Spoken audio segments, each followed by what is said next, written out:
Hey there friends, my name is Jonathan, and today I'd like to talk about immigration. In the political landscape these days, you're only allowed 2 points of view on immigration.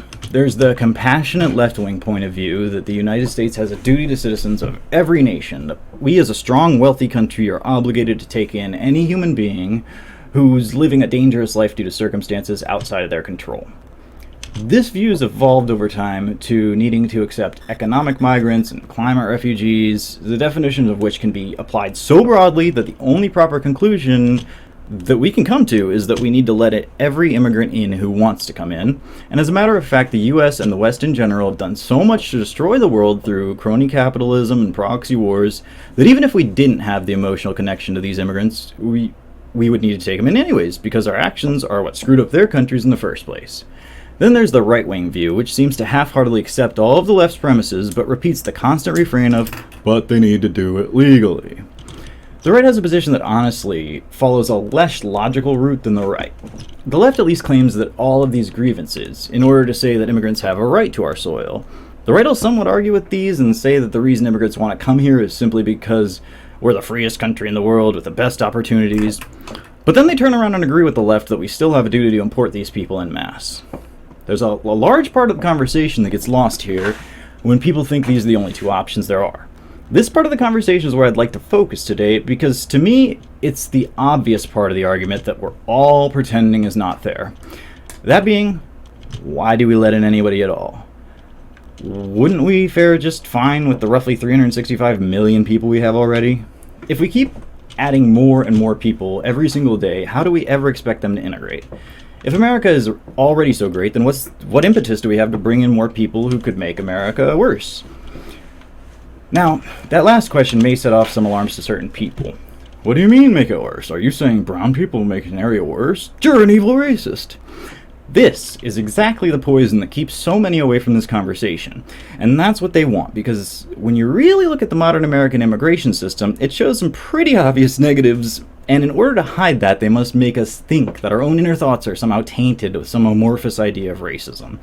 As if there's anyone in any one town who would hate immigrants simply because they come from somewhere else if they were actually benefiting them. If your town was okay, and then a bunch of Somalian immigrants came in and kept it exactly the same but made it function better and more efficiently, there'd be very few people who would come out and say that the Somalians are bad just for being Somalian.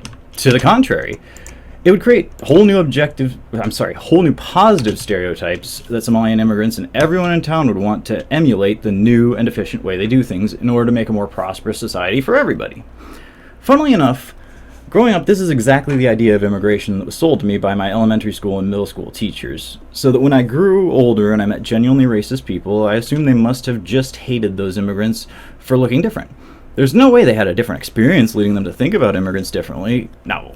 They must have just had a bunch of immigrants move into their town and make it better, and they just hate them because they don't like progress or falafel or whatever.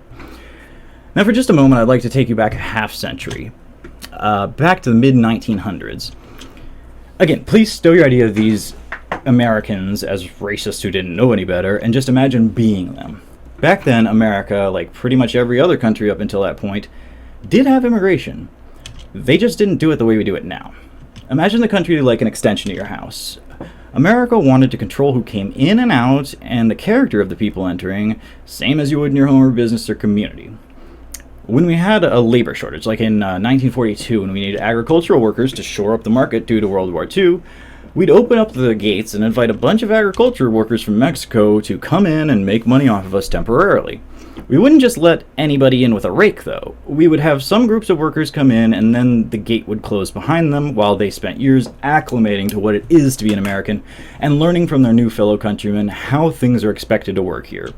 You see, if we had just opened the border and said, if you can grow grain, come on in, not only would we lose the ability to know when we had gotten enough workers and manpower to fix the problem, we also would have had people continuously flowing in and creating their own enclaves, their own little Mexico, where they could prosper monetarily from our labor shortage, but we wouldn't be asking anything in return. Immigration back then wasn't just a gift given to somebody. It was a transaction done with a thought in mind to turn this person into an American citizen. And remember, if that sounds like the bad thing to you, then you don't have a very good view of what it means to be American. This whole process was called integration, and it was and is a cornerstone of our immigration system. So America would essentially have closed borders up until it was decided that we needed manpower from outside of the US. Then we decided a few things. Specifically, what we wanted from the character of those people will bring into be, and whether or not we wanted them to stay here or if it was a temporary worker program. This is another part here that people try to make you stop listening by screaming racism, because generally, prior to 1965, we almost exclusively invited white people when we had the needs to be met. Now, there is a portion of this that can be explained by in-group bias. White people actually have the lowest in-group bias of any American group, with white liberals actually showing an out-group bias unlike any other demographic. That is to say, racism may have had a part in this, but it was at most an afterthought. So why do we invite mostly people of European descent? Well, first off, you need to remember that this country was founded as an extension of Europe, even after the Revolution. It was meant to be a home for people who had ancestry hailing from that region specifically, and there's absolutely nothing wrong with that. Japan has a racial population of Japanese at 98.1%, and Africa has countries specifically made to be a home for Africans. South America is almost exclusively Hispanic, so it seems weird to me when one demographic's not allowed to have policies that explicitly benefit itself. Nobody ever complains about that Asia needs to be more diverse, and nobody claims that Mexico should necessarily be a melting pot lest their democracy die. So unless those are worries of yours, I'll consider your complaints about majority European countries just to be anti-white rhetoric. The real reason that we took mostly white people was actually due to a bunch of laws that compounded one on another that started back in the mid-1800s in reaction to a massive, for the time, wave of German and Irish immigrants changing the composition of America. Prior to that, most of the people who had settled America were Dutch and English, and when the Germans and Irish came, people felt like their culture was under attack by these newcomers, and something needed to be done. Just imagine if there was, you have a town of a couple thousand people, and another 1,000 people come in, and they only speak German. They start making shops with German writing. You can't go into the shops because you don't speak German. Things like that. Then, in 1875, after the Civil War ended, states attempting to show that they still had some say in their destiny decided to start making immigration laws themselves. Naturally, the federal government felt like it needed to flex its muscles because it was right after the Civil War, and that was a states' rights slavery thing. So they made the claim that states wouldn't be allowed to make laws saying who can come in or out, and that is the explicit role of the federal government. And this is really the start of what messed everything up. Making these laws less local makes the people feel more alienated from the idea of immigration, as if it doesn't affect their day-to-day lives. That is someone else's problem to figure out, and if you as a layman disagree with their conclusion, you're simply not understanding all of the complexities that our leaders clearly went through to come up with this conclusion from way up in their ivory towers.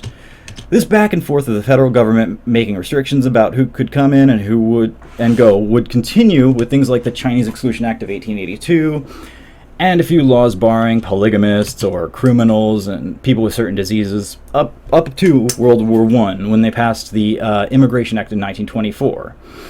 In that, there was a quota system enacted, and the United States would only issue visas to 2% of the total number of people of each nationality in the United States from the 1890 census.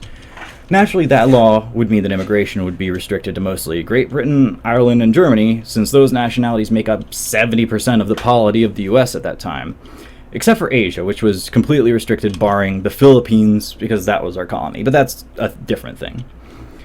This law is what most people will point to when calling out the so-called racist immigration policies of the United States. But if you lived in the US at that time, why would you want to make a rule saying that anyone can come in and change what is the culture and composition of your town? Imagine your town is a third British, a third German, a third Irish. Would you like it if you had a community that you know and love suddenly invaded by 10,000 Polish people who spoke Polish and began excluding you from shops that they built? When we talk about immigration these days, we always look at it from the point of view of the poorest refugee, just lost and looking for a home. But that's not only an infinitesimally small percentage of immigrants, it's also completely ignored the native-born Americans who would like their community to stay the same. For some reason, when we look our noses down at these people as if they've committed some sin simply by liking things to be the way they are, we also consistently think of the influx of foreign people into the United States as if it will always make an area better, especially a predominantly white area. You know white people have no culture, right? How could it be bad to bring in a new culture to a place that has none? That's like bringing water to a desert. It might change it a lot, but there's no way for that change to be negative. Worst case scenario, you create a beautiful oasis full of diverse life, right? People say white people have no culture as a joke, but you can see that that idea is so subversive and misleading that it can change the way that everybody thinks about something as significant as who lives next door to you. So for 40 years, we let people in as needed from these 2% of each nationality. So if Germans, you had 100,000 people, you would bring in 2,000 a year. So it wasn't massive. And that made sure that anyone we let in didn't change people's way of life, that they were from countries that had proven to be capable of integration within the new culture we had created. Sure, you could come in, but you had to be skilled, not a criminal, not sick, and willing to accept the fact that you would be assimilated and become an American, severing all the ties that bound you to any other group. In short, come on in so long as you put America first. Remember, the U.S. became a superpower by selectively taking the best immigrants from Europe for nearly 200 years. The Chinese Exclusion Act I mentioned earlier was a backlash by voters because the robber barons who built the railroads wanted cheap, unskilled labor from China, and it led to conflicts in people's towns. The robber barons were unwilling to pay Americans what they were asking for, so these rich crony capitalists used the government to circumvent the wishes of the people and import cheap labor straight into the native groups' towns. The average American was feeling the effect of bad immigration policies and was willing to voice that concern, and back then they were actually capable of having those voices heard. Their vote actually meant something. Now, if you look at any article trying to break down the Chinese Exclusion Act, you'll read that it was a bunch of white people who just didn't want the Chinese in their towns. But I ask you, back then, an Irish person was seen just as differently, just as non-white from an English person as a Chinese person was. So why would these groups put up with one and not the other? I'd argue that the majority of the conflict didn't come from the Chinese man being slightly darker from the Irish man or his eyes being kind of different, but from the actual problems that low-skilled, low-education, and non-English speaking Chinese were creating for everybody else in the community, Irish or English or German or Dutch or whatever. Now these days it's taken as gospel that everybody back then was a horrible racist who would see a Chinese person and just spit on them. But that's a completely ridiculous caricature. We pretend that we have some sort of enlightenment that just wasn't available to people back then. Believe me, the most anti-racist sentiments you'll see today on Twitter existed back then. People wrote about them. And just because we have computers and smartphones doesn't mean we have some ability to see past people's skin color that they didn't have back then. The real difference is that back then, corporations weren't as easily able to reach millions of people and manufacture a narrative that doesn't play out in real life. Back then, common sense was actually common, because lessons you learned in everyday life were shared by everybody. And you couldn't just sit in your office on the internet all day being fed what people tell you is reality without experiencing it for yourself. So, we were in a period of unprecedented growth following World War II, obviously. Much of Europe was destroyed or destabilized, and the US, having been the first ones to create nuclear weapons, as well as being oceans away from the conflict, was put in a unique position to ascend as the world's #1 superpower. For hundreds of years, we asked for the best and brightest people in the world to come, as well as incentivizing the most passionate risk takers to come and stake a claim to become part of the American dream. We were growing, and there seemed to be no end to how much better we could make the lives of the average citizen. Then came the Hart-Celler Act, or the Immigration and Naturalization Act of 1965. In 1965, this was during when the Civil Rights era was going, so the United States was in a place of change. Your average American knew America was a wonderful place to set up a family, but they had began to forget exactly how fine-tuned the system was to create this opportunity. The sentiment that was spreading was that simply coming to America with American ideals was enough for anyone to succeed. In fact, America's more of an idea than a place, or a people after all. At the same time, the Civil Rights era began, leading people to feel the need to confront America's past wrongdoings, as if the things America did in the past were different or even worse than other countries of its time. To the contrary, America has always been on the forefront of liberty and justice for everybody and progressivism, but this was really the era that started the idea that America is uniquely evil. This led to a group of politicians believing that the next step in progressing forward was to remove the quota, saying the majority of immigrants needed to match the demographics of the population, that we were excluding people from being able to live the American dream rather than excluding people in order to facilitate it. Figures Now, the following figures are simply to illustrate how big of a change this has caused. I'm not bringing in any moral or ethical conclusions from it, or even whether it's good or bad. That's for you to decide. But the following is how massively this one piece of legislation has changed the lives of the average American. So, in 1960, white people were approximately 90% of a population of 178.5 million.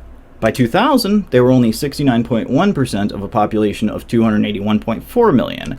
And if this current immigration trends continue, by 2050 or 2060, they will be a minority of a population of 430 million or more. So, this will be a decline from overwhelming majority to minority in a little more than a lifetime. A lot of people consider this a good thing, a lot of people consider this a bad thing, and the majority of people consider this neutrally, saying it isn't important and people should be judged by the content of their character and not the color of their skin. But even if that's your position, you have to admit that it will inevitably lead to issues within the communities. Race, similarly to religion, or political affiliation, or sexual orientation, or gender expression, or anything else, is a wedge. And these wedges will be used by the elites to divide us. These wedges are exploited because they want us focused on anything but class. Because once we all come together and recognize that 99% of us are being used by the 1% of people who have power in order to keep it, their facade of liberal democracy being the best form of self-governance will crumble. This issue goes deeper than that, though. It goes to whether a nation is allowed its own self-determination and sovereignty. The stated policy of every immigration act since 1790 was to keep the demographics fairly steady in our country, and this was the goal all the way up until the Hart-Celler Act was passed. The entire country was in agreement that we wanted to keep the United States the way it was up until this bill passed, and a bill which the average American had absolutely no say in whether or not it was going to pass. And it may behoove us to look at what these people said when they passed this bill in order to see what an American would expect to be the consequences of this radical shift in immigration policy. So, writer Lawrence Auster describes the Immigration Act of 1965 as a civil rights bill applied to the world at large. The general theme that sold this bill was twofold: that it was both a massive step in creating equity and righting moral wrongs in America, while at the same time trying to say that it was mostly a symbolic effort that wouldn't change the texture of American society or affect the day-to-day lives of Americans. For the moral side, you had people like Democratic Congressman Robert Sweeney, who said, quote, "I would consider the amendments to the Immigration and Nationality Act to be as important as the landmark legislation of this Congress relating to the Civil Rights Act. The central purpose of the administration's immigration bill is to once again undo discrimination and to revise the standards by which we choose potential Americans in order to be fairer to them, and which will certainly be more beneficial to us." This linked the moral crusade to an idea that lowering the standards with which we chose who came into our country would be somehow beneficial to us. While this failed to materialize for the average Joe, it certainly benefited from the crony capitalists who had wanted for centuries to use foreign labor to lower the wages of Americans, white and black alike. As a matter of fact, the people who were the most hurt by this policy were the poorest communities in America at the time, and black folk make up a disproportionate amount of this group. With the advent of all of these new low-skilled workers, the supply of labor raised, lowering the cost and decimating the lower class, since they would no longer be able to raise a family on a low-skilled job's wages. Now, I'm sure when you guys on the internet argue about the millennial versus boomer thing, the millennial point of view is boomers think millennials are lazy because back then, the boomers could afford a semester of tuition by working a summer job and buy a house with 20 grand. What they always fail to mention is that this is one of, if not the most contributing factor to that, maybe next to the free trade agreements. Now, as for the other side of the argument, was the promise that this was mostly a symbolic act that the United States needed to do eventually to bring us into the 21st century as a modern nation, one who has thrown off the shackles of racial essentialism, and all come together in one big group hug to sing Kumbaya on our way to colonizing the stars. As President Johnson said at the signing ceremony, quote, "This bill we sign today is not a revolutionary bill. It does not affect the lives of millions. It will not restructure the shape of our daily lives." One of the people who was instrumental in pushing the bill through Congress was Edward Kennedy, one of the Kennedy family, who realized that some people were worried that the texture of American life would be changed with such a radical demographic shift. So it was his job to reassure Americans that, quote, our cities will not be flooded with 1 million immigrants annually. Under the proposed bill, the present level of immigration remains substantially the same. Secondly, the ethnic mix of this country will not be upset. Contrary to the charges in some of the quarters, the bill will not inundate America with immigrants from any one country or area, or the most populated and deprived nations of Africa and Asia. In the final analysis, the ethnic pattern of immigration under the proposed measure is not expected to change as sharply as the critics seem to think." End quote. Rhode Island Democratic Senator Claiborne Pell agreed, quote, "Contrary to the opinions of some of the misinformed, this legislation does not open the floodgates," unquote. Now, there were some Democrats who did have a sense of what this would do, and despite the party switch narrative to the contrary, these Democrats did not move over to the Republican Party en masse, but that's an entirely different video I might do someday. For now, let's hear from lifelong Democratic politician from Florida named Spessard Holland, when he told his colleagues, "What I object to is imposing no limitation insofar as areas of the earth are concerned, but saying that we are throwing the doors open and equally inviting people from the Orient, from the islands of the Pacific, from the subcontinent of Asia, from the Near East, from all of Africa, all of Europe, and all the Western Hemisphere on exactly the same basis. I am inviting attention to the fact that this is a complete and radical departure from what we have always heretofore been regarded as sound principles of immigration."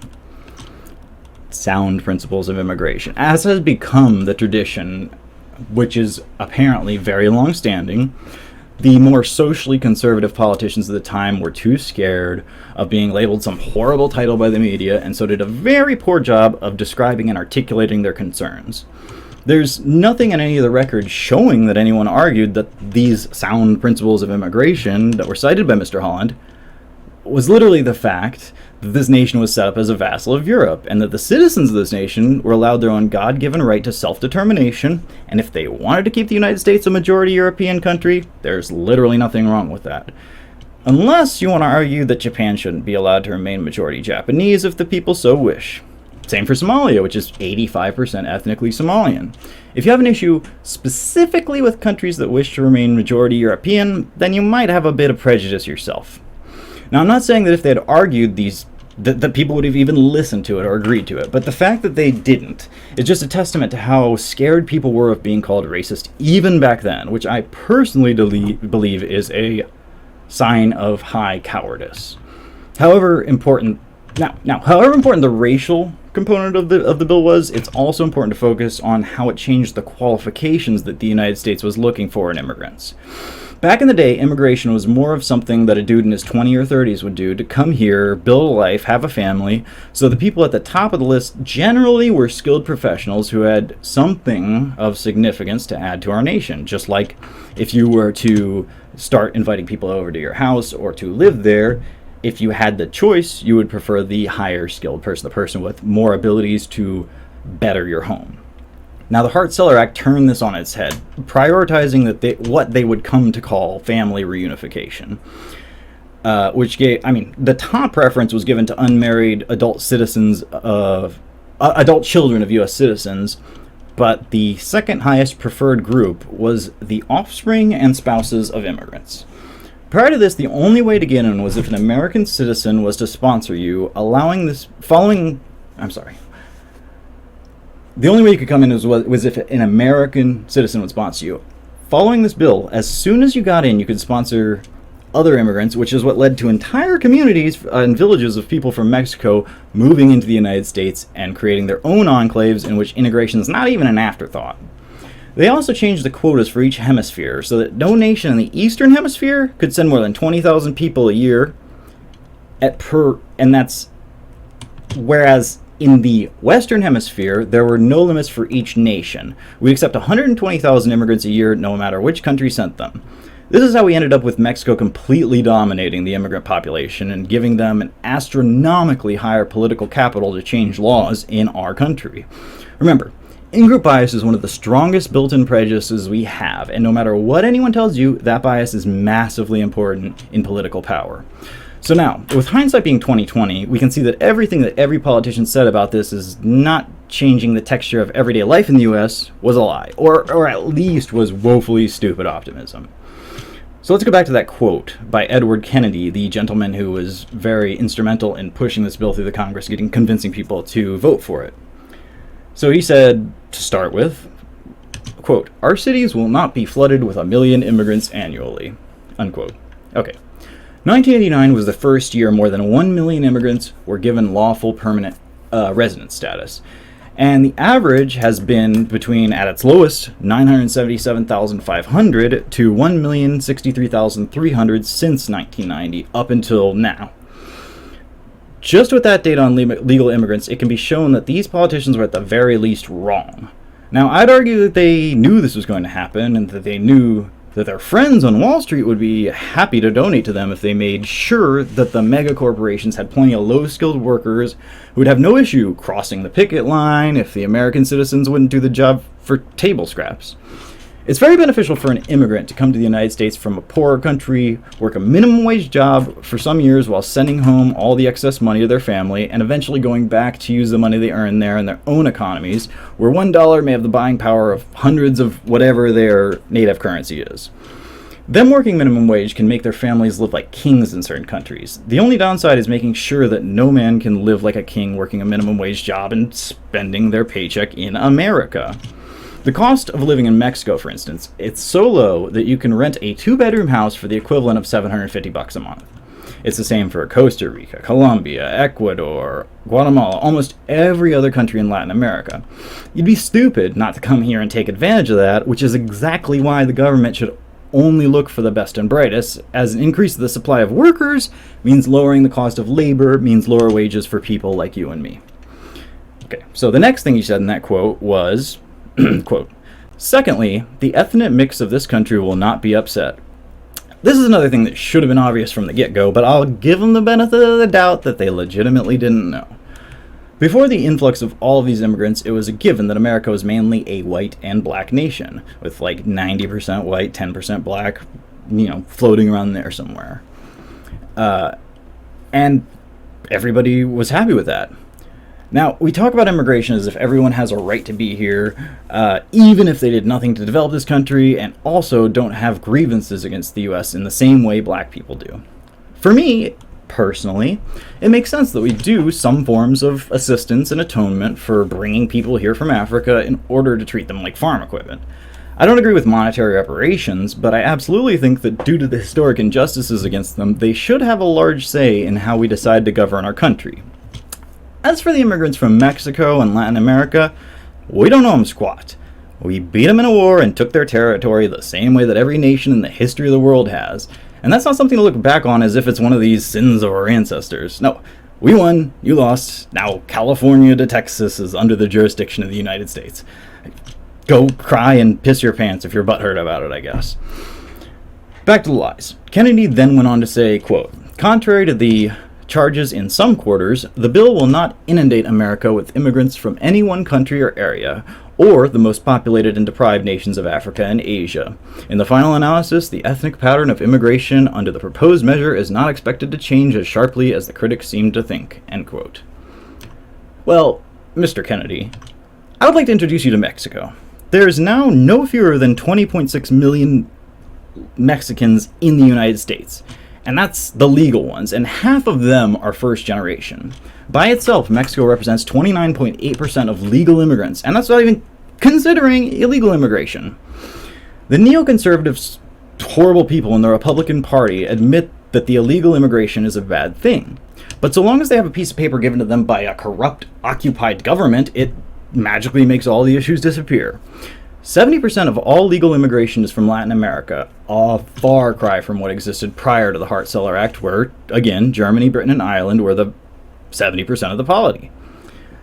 All in all, this is to point out that the Hart-Celler Act was passed by legislators who had no interest in the opinions of the average American at the time.